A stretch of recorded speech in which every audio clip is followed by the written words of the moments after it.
What is up, Reject Nation? We are going to watch today from new Rockstars, Shang-Chi and the Legend of the Ten Rings, full movie breakdown and Easter eggs from Eric Voss. Of course, we just did our Shang-Chi live stream spoiler talk. Appreciate everyone who chimed in for that. We checked out their post-credit scene breakdown, but I feel like the journey's just not complete until we watch this. Let's end it here. But of course, more speculation is gonna come. You know how these Marvel movies go. Let's do it. Welcome back to New Rockstars. I'm Eric Voss, and Shang-Chi and the Legend of the Ten Rings introduces a new Avenger to the MCU, deeply rooted in mystic mythology, unafraid to pose cryptic questions about the monsters in the shadows of our dimension, and the wonderful weirdos Wong has been hanging out with. I'm gonna break down this film scene by scene for all the deeper layers of meaning and the Marvel Easter eggs that you might have missed. The film opens on the black flag of the Ten Rings, the army of Wenwu, played by the great Tony Leung, who possesses the Ten Rings. Now, the Ten Rings organization has appeared in the MCU since the beginning. The terrorist network who kidnapped Tony Stark in the first Iron Man, the operative who aided Ivan Vanko in Iron Man 2, the weapons buyer in Ant-Man, and of course, iconography appropriated in Iron Man 3 by Aldrich Killian and the false Mandarin, the paid actor Trevor Slattery, who actually returns in this film after being extracted from Seagate Prison by forces of the true Mandarin in the 2014 short film All Hail the King, now viewable on Disney+. You know what just made me realize? We're never gonna see a proper showdown between Iron Man and his arch nemesis, the Mandarin. That's not unfortunate. I feel like the Robert Downey Jr. is pretty dead set on never returning. Maybe like that Ironheart series. That's what everyone's hoping for, is that he'll go up against Riri Williams, his arch nemesis. Or Riri Williams and Zhai Ling might go toe-to-toe or something like that if she becomes the next Mandarin or something of that nature. It just hit me right now in this moment. Like, oh crap, we're never gonna see that. No classic matchup. But then again, never say never when it comes to Marvel. But here on this flag, the Ten Rings logo has had its central weapons replaced with the hook swords used by Wenwu's warriors. And within each of these rings is a character from an ancient Chinese calligraphy known as seal script. Going from the top, it means power or authority. Clockwise to the right means physical strength. The third means strong or robust. Yeah, a lot of these translate to some version of strength or power, kind of like the Ten Rings. What's up? The fourth means extraordinary, magnificent, or great. The fifth means hero, heroic, or outstanding person. The sixth means power, influence. It's also associated with the male genitals. The seventh means large, extensive, great, in the male genitals. Sense. The eighth means powerful or grand, and powerful genitals that are male. The ninth means strong or powerful, and the 10th means pump or power. All of those mean male genitals. Yeah, specifically John's male genitals right there. The Ten Rings are based on my package. Based on John's genitalia. I'm so happy for you. Your balls finally got a shout out. That's right, they did. In the Asian Pride movie. Now, Wenwu himself is based on the Iron Man villain of the Mandarin from the Marvel Comics, later renamed Zheng Zhu, but he's also kind of based on Shang-Chi's traditional father, a character known as Fu Manchu. Yes, another bit of very problematic history that Marvel has retconned over the years. What the hell are you talking about? Woken up my comic book technology, each containing the spirit of a cosmic warrior, giving each ring a different ability, but here the film reconceives them as equally powered wrist bracelets, evoking the iron strength bracelets of Chinese martial arts like Hung Gar. The Mandarin in the comics found the McLuhan rings in the crashed alien spacecraft of Axon Kar, and later on in this film it is said that Wenwu might have found them in a crater or a tomb, but it's never confirmed, though it looks like the post-credit scene starts to go more into their origin. Yeah, you see, that's something that I'm hoping that if they expand upon the Ten Rings to a certain extent, that they can give each ring more of an individual identity, the way how the Ten Rings are in the comics themselves, because it's something we still haven't gotten done. I think it's perfect for the story they chose to tell this time around and what they ultimately symbolize and how there's so much emotional context surrounding the use of the Ten Rings. Clearly, there's still so much more to unpack there, so maybe it has something to do with the cosmic souls. Maybe each one has more power than even Wenwu himself realized, but I still think there's probably a little bit more to dissect that we're probably not going to get. I'm just speculating. Now, in the MCU past, Ten Rings members Raza and Jackson Norris bragged about the Ten Rings' history of conquest in the Asian continent. The bow and arrow once was the pinnacle of weapons technology. It allowed the great Genghis Khan to rule from the Pacific to the Ukraine. He was a warrior king. Inspired generations of men through the Middle Ages. And now we actually get to see that history, as Wenwu whips his 10 rings into a shield that deflects all enemy arrows. The previous pinnacle of technology now being supplanted by his. And I love this shot where he extends his rings, hovering from his fist like a collapsible baton, just like we saw Norris use in All Hail the King. Now the film returns to these extensive flashbacks throughout the narrative, so for now, just to stick with the chronology, Wenwu travels through a bamboo forest and discovers a clearing guarded by Zhang Li, Fa Le Chen's character, who duels him in this beautiful acrobatic ballet with movements that are actually based on Tai Chi. Contrastingly, the combat style of Wenwu, and the style that he trains his son and all of his warriors, is based on Wing Chun, a traditional southern Chinese kung fu, but Zhang Li's style reigns supreme as she knocks him off balance. Her fighting style incorporates airbending, something the people of Ta Lo seem to be skilled at, and it gives them a special connection to the earth that Wenwu's mastery over tech that is actually alien from another world can't really compete with. She's literally on her home turf. It's a lovely story that we get to see, and it's a genre referred to as wuxia. You may have also seen it in titles like Crouching Tiger, Hidden Dragon. It refers to mythological romances set amidst picturesque natural landscapes. That's how John and I met. We had to share that look. We were as you Pokemon spinning me battling in around. 3rd grade. That's right. And as I I let out my Squirtle locked eyes with your Charmander, and then we locked eyes with each other, we knew. And yeah, like that is one of my favorite moments in the whole film because I think it's such good visual storytelling where you're watching this guy, the Mandarin or Wenwu, all these years conquering, and then the one person who can actually defeat him or put up a good fight towards him, you see him falling in love with her over the course of this fight, like you're swept up in the romance of it. I just think it's a beautifully realized sequence overall and has some of the best storytelling within a fight that I've seen in, modern day American cinema in quite a long time. The cinematographer of this film was Bill Pope, who actually shot The Matrix. And you can see the parallels in the warm color tones and the wire work and the way Zhang Li dodges The green? rings almost as if in bullet time. Now the rings glow blue whenever they're used by Wenwu, contrasting the golden colors associated with Shang-Chi and his mother and her people. Blue is a colder color tone associated with death, since that really is how Wenwu uses these rings, whereas gold is associated with sunlight and life. Wenwu gives himself a chance at life by locking his rings away, giving up immortality, falling in love with Zhang Li, and having 2 children, Shang-Chi and Xialing. Their mother gives them both these green pendant necklaces, but the fun comes to an end when Wenwu's former enemies find him, the Iron Gang, and they attack while he's away, killing Zhang Li. Now, it is interesting that they are called the Iron Gang, and Iron Man is a longtime enemy to the Mandarin in the comics, but that might just be a parallel I'm seeing. So in his grief, Wenwu returns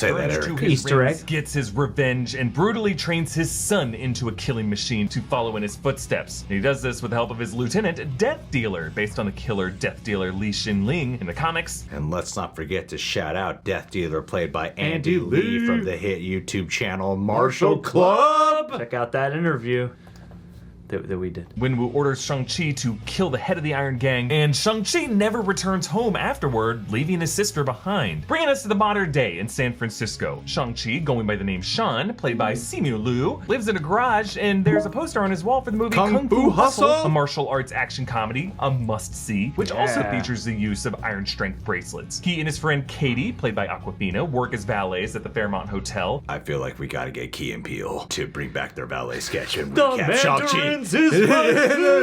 Yeah, exactly. They were just right behind at the next station, waiting to tap them out for a break. Several other Marvel heroes have been introduced as owners of nice sports cars as opposed to the people who park them. Shang-Chi eats breakfast with Katie's family, but on the way in, outside the building, there's a poster reading Post-Blip Anxiety, You Are Not Alone, National Blip Support Hotline. I guess kind of like a post-Endgame version of what Steve Rogers had in Endgame, but now this for people going through the kind of trauma Monica Rambeau went through at the hospital, or that poor Midtown High tuba player who got tackled.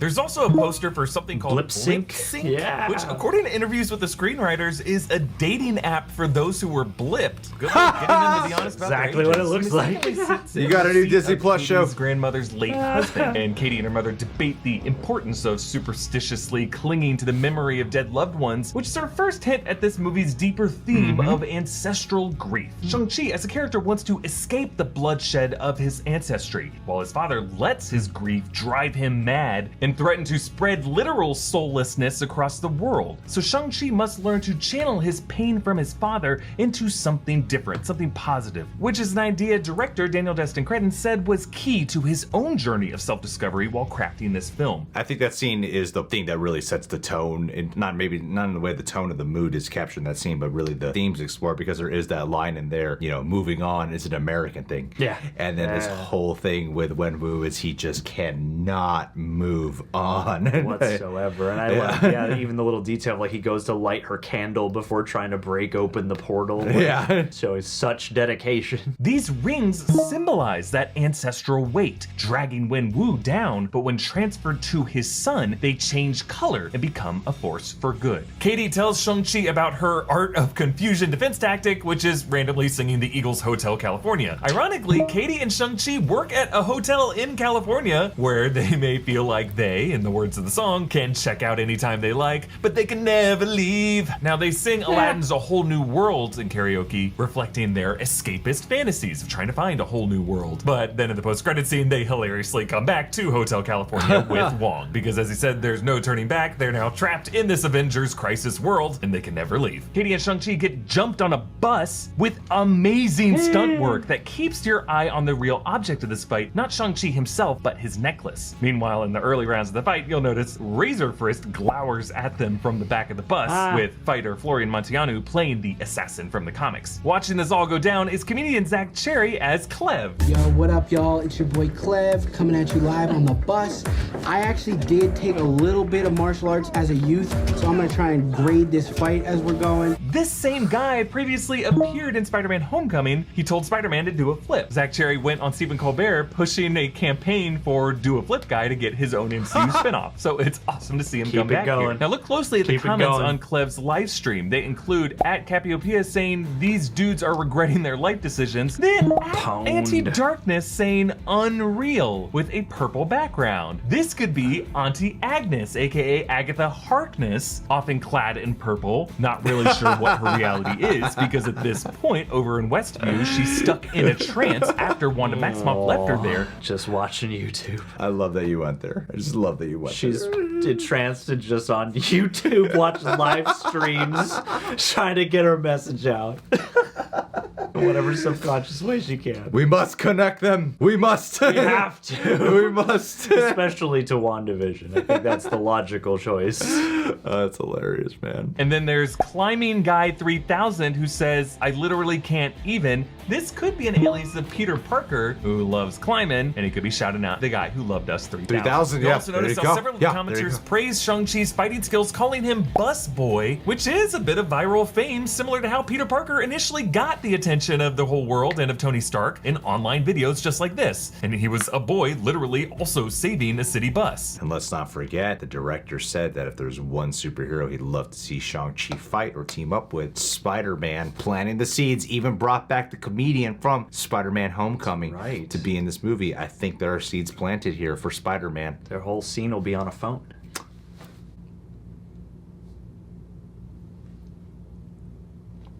Because they're both on phones here. Oh, John, I Comedy. imagine the cut back into it. Don't worry. And after he takes down a few of them, the extra award goes to Jean Jacket here, who crosses her arms until the guy falls and her eyes bulge out at Shang-Chi. Now, contrasting the more stylized fight choreography of his elders, Shang-Chi's combat is more practical and slapstick. He uses his jacket, he springs off the elasticity of the bus joint bellows, all parts of his environment to subdue his foes. This style was made famous by Jackie Chan films, all coming from this movie's stunt coordinator, the late Brad Allen, who was a member of the Jackie Chan stunt team, who receives a lovely tribute in this movie's credits. And you can see more of this intricate stunt work later in the scaffolding fight. Shang-Chi uses the planks balanced on the bamboo to both swing himself down to the lower level while seesawing it to knock someone in the head, and then later knocks down an enemy to turn that person into a bridge to run across and then knock them down. It's all like a big elaborate game of mousetrap. It's super fun to watch. But back to the bus fight, it all goes down in 3 acts. The second act begins as the bus enters the tunnel. And notice the camera stays on Shang-Chi from the exterior of the bus as he works his way down it from right to left. He throws dudes out the window, just kind of mows them down, paralleling the amazing lateral camera movement in the iconic hallway fight in the 2003 movie Oldboy. But the third act of this battle creates this hilarious crisis of Katie having to take the wheel. Now, as Razor Fist slices the bellows, look carefully, because at first you can see the necklace around Shang-Chi's neck, but then he turns his back to us and Razor Fist starts moving his other hand around. And then when Shang-Chi kicks Razor Fist into the back half as it tears off around the turn, and he leaps at us into the front half of the bus, you can see Shang-Chi's neck is bare and his necklace is great.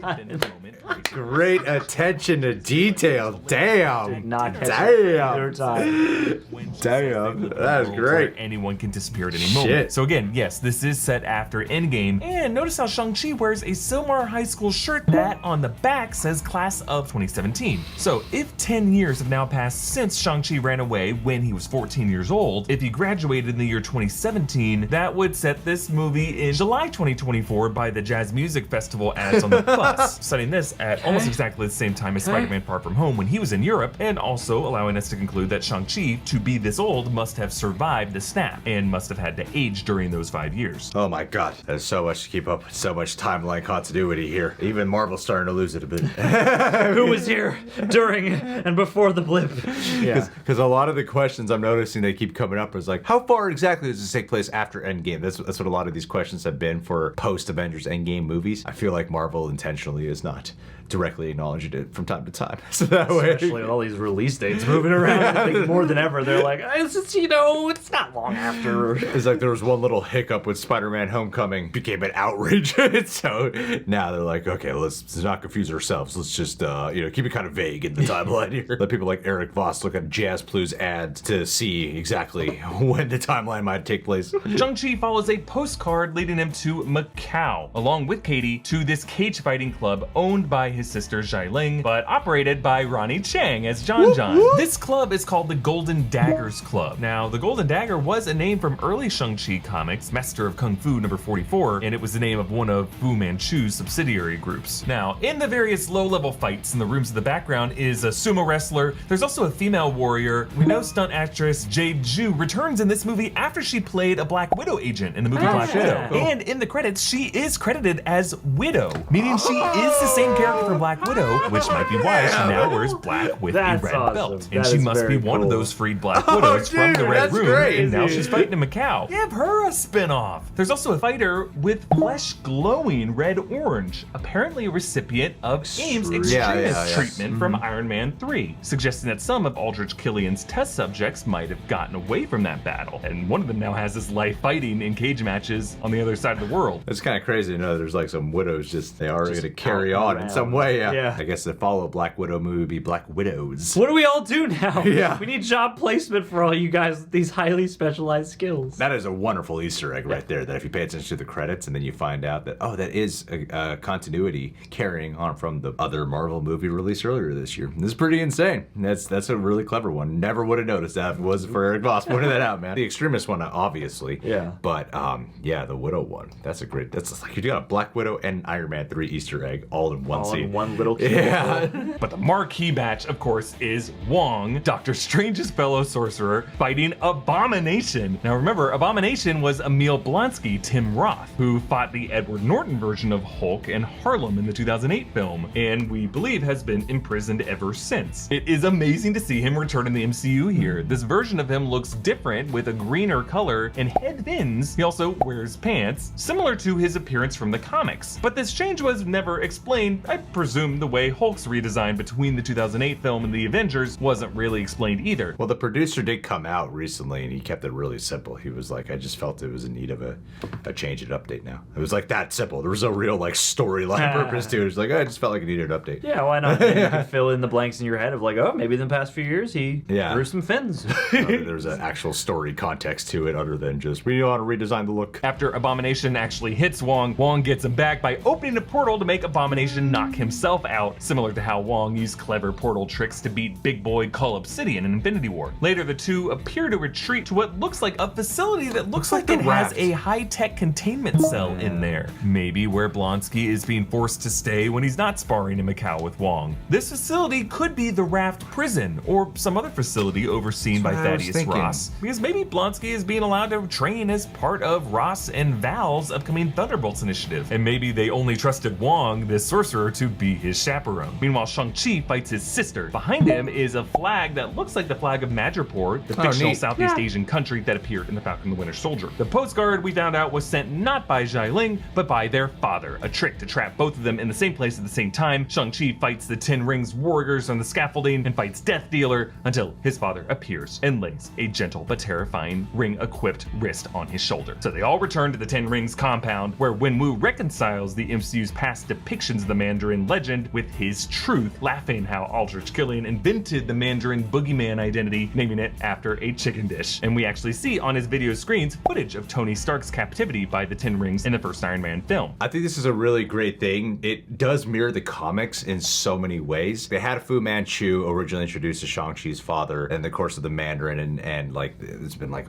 a lot of times with like, oh no, it's problematic now. We need to change the way this character is being portrayed. We need to update it. We need to make adjustments to it. So then Mandarin is very different now than it was when it first originally debuted. Kind of like how what happened here with the live action cinema. You know, you had the Mandarin here being appropriated by Trevor Slattery, Aldrich Killian. That did not go over well with audiences, not really because of the whole racial thing. There was some problematic areas with that, but really it was just the fact that they depicted the Mandarin wrong. And then they come over here and now people like what they've done with Trevor Slattery, the way how in the comics the Mandarin had changed over time due to backlash and they had to course correct it. They've done that now with the live action movies with the Mandarin themselves. So I think it's kind of neat how weirdly, unintentionally has mirrored the trajectory of the comics to a certain extent. When Wu plugs Shang-Chi and Xialing's necklace pendants into the eyes of the wooden dragon carving in his shrine, causing water to flow out and mystically bend, revealing the path in the bamboo forest maze that will lead to Ta Lo, Zhang Li's hidden kingdom that he was never allowed to enter, and where he now believes her soul to be trapped in a cave, voices calling out to him. Now I know they have to go underneath where the water is, like the waterfall, after they go through the bamboo forest. Correct me here. Couldn't Wenwu have taken a helicopter to where that tunnel is? I suppose maybe. You know? I don't know. I would imagine that if he tried to, there would be some kind of other provision. Think about it. If this thing is ancient, someone must have tried to catapult over it or whatever. Yeah. So, yeah, it's a great question, actually. And could anyone ever find that tunnel entrance before cars were invented? Going through that forest? Seems like there's no way you can do it on horse. You have to have had a car. You would have to, or have super speed. Yeah, right, yeah.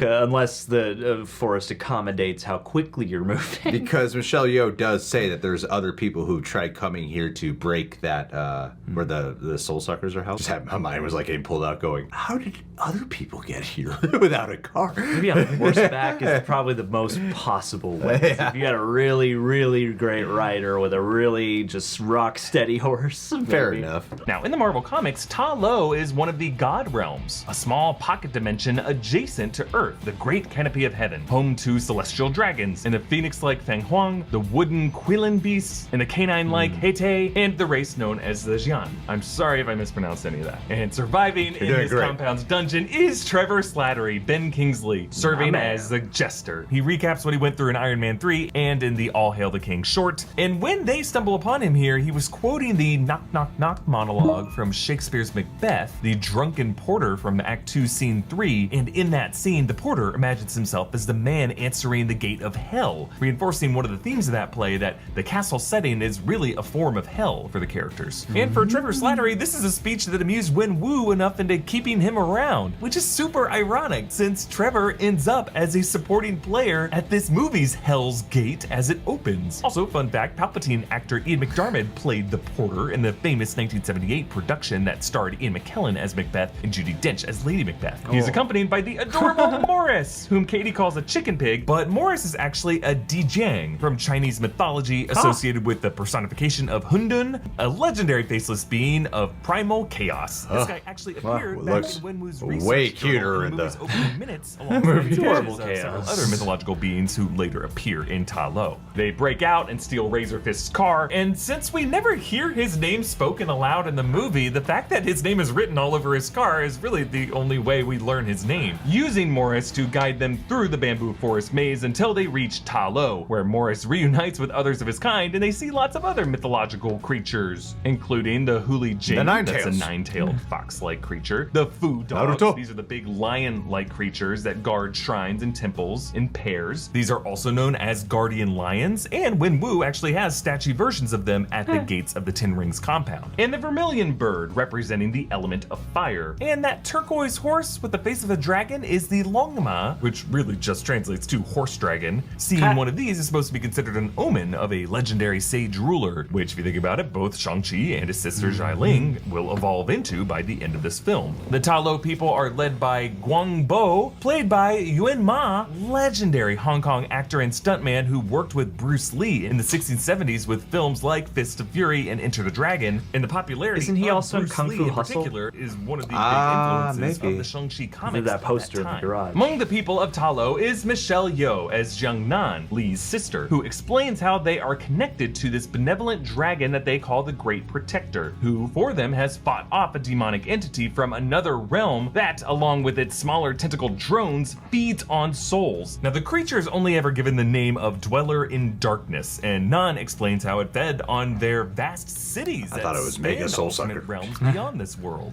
This is the beast Many trapped behind the names. seal, who has been in Wenwu's head, disguising himself as the voice of his deceased wife, which is similar to Lovecraftian monsters like Yep. Cthulhu and Nyarlathotep, who form psychic Yep, telepathic yep, links with mortals, driving them crazy. Nan says the Dweller of Darkness Love it. promises your greatest desires, an oddly specific Faustian offer, which could link with the cosmic dark magic of Peter Parker's wish fulfillment spell in Spider-Man No Way Home, and the pulsing beacon inside the Ten Rings that Wong discovers in the post-credit scene could be setting up a supernatural interdimensional threat that the Marvel heroes will face in Doctor Strange in the Multiverse of Madness, a villain like Shuma Gorath or one of the other tentacled elder gods, or the demon Cthon, who drafted the Darkhold and in the comics initially cursed Wanda Maximoff with her sorcery, or maybe a figure like Nightmare or Mephisto, of whom this beast could have been a weapon of their making. Yeah, damn, this is so crazy because we really don't know what specific direction Marvel is headed right now. We have ideas going more cosmic. We know we're getting Celestials. We know we got Kang. Multiverse of Madness. We still don't know who the villain is directly of that. We're dealing with the multiverse. We're opening up supernatural dimensions now here, as seen in the What If episode 4. It's just kind of crazy to think of what the trajectory of Phase 4 is, especially after hearing all this. It's like, I thought it was going to become like, oh, we're going to get all Kang focused now, the way how we got all Thanos focused in Phase 1 through 3. But now it's like, whoa, what directions are we really headed now? Because yeah, we have all the setups for all these things that he's talking about. We don't know like what one direction it's headed. Yeah, it's like they've drawn this air of chaotic expansion and possibility, but yeah, they haven't really centered it in on one specific figure, which actually I like that a I lot. prefer. Feels more like a comic book series. Could these creatures be linked to the one we saw in Shang-Chi? Well, while not everything we see on the animated What If series will cross over into the live-action MCU, this definitely parallels Shang-Chi's hints of this demonic tentacled monster from other realms trying to absorb life forces. Yep. And it would not surprise me at all if Doctor Strange in the Multiverse of Madness ends up establishing this soul sucker and the What If monster as part of the same family of Elder God-esque beings, if not the same creature. The seal, we learned, is formed from dragon scales of the Great Protector. Dragon scales also form the armor and the weaponry of these Ta Lo Guardians, and Shang-Chi receives his comic-accurate suit, a fabric made of these same scales, which, along with Xia Ling's new clothes, were left to both of them by their mother. And Nan carries that legacy of her sister by training Shang-Chi in that Tai Chi style that his mother used to defeat his father Wenwu, by opening up his fist into an open palm, and setting up Shang-Chi in the final battle to defeat his father using that same kind of dance and beautiful eye contact that we saw in that earlier scene.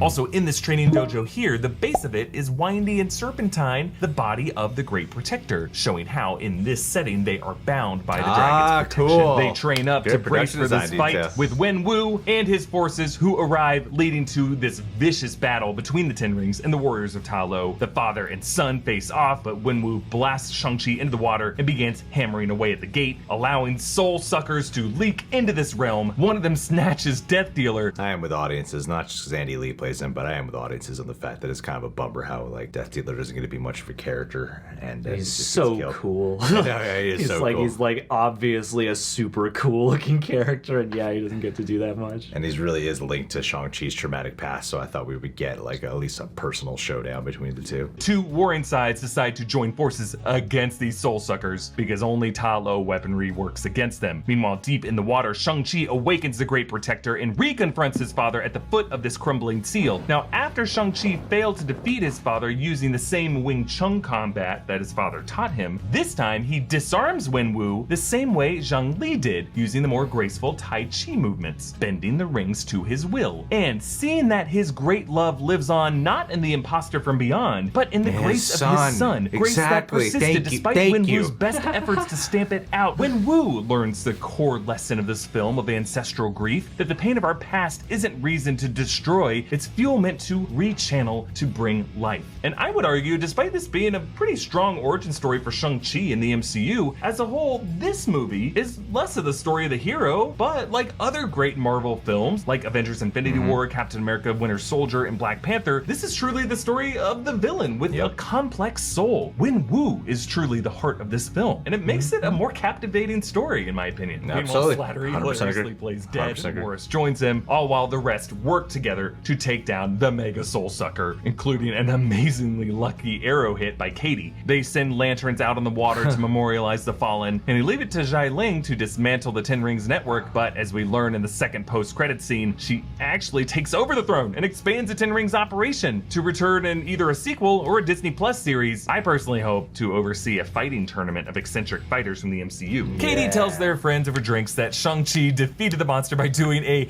Kamehameha fireball. Of course, a nod to Dragon Ball Z, and yeah, that is kind of the move Shang-Chi used to kill it. And after not being believed by their friends, Katie and Shang-Chi are summoned by Wong to join them in a Sanctum Sanctorum, where in the post-credit scene, they meet Bruce Banner and Captain Marvel, learn of the pulsing beacon in the rings, all of which I went into in another video. But I love how the closing image of this film has Shang-Chi joining Wong through a portal ring, a way of showing how when these rings glowed blue, they were heavy burdens chaining Shang-Chi to death, to the pain of his father. But now, as they glow golden, they represent a magical gateway to another world, to life for this future Avenger. You can support New Rockstars by checking out our merch options at newrockstarsmerch.com, like this amazing What If shirt design that I'm wearing. You can follow me on Instagram and Twitter at EABoss. Follow and subscribe to New Rockstars. Thanks for watching. Bye. Fantastic work, man. Ow! Fantastic work. Heck yeah. Did that all off of one viewing in the theater. Obviously did not torrent it at all. No notes. In order to make this video possible. Guys, subscribe to New Rockstars if you haven't done so. You can subscribe to us. Hit that like button. Thank you again, NR, for putting that together. Last but not least, let's do a pick. David Gandy! I just wanted to shout you out on this video because, I mean, we've had all this Shang-Chi stuff going on over the weekend. You even jumped into the Shang-Chi live stream this afternoon, you know, showed us a little love, and, I mean, it's weird. I've become jealous of you because in the past couple of years you've gone on your own martial arts journey. And the thing is, like, that reminds me of, like, me when I was younger, you know. It's like I got some of the old forms and stuff still in my muscle memory, but I really am kind of longing to, like, get back in and, like, brush up so that one day you and I, you know, can take on the world, David Gandy. Us white guys, we need to stick together and do the martial arts and, you know, show people that, you know, it's not just Brad Allen out there. But seriously, dude, I hope you're well. Thank you again for, like, being the person to open up the door for us to be able to talk to Andy Lee. That's super cool. Yeah, be well, and we'll catch you next time. Big Fang Film!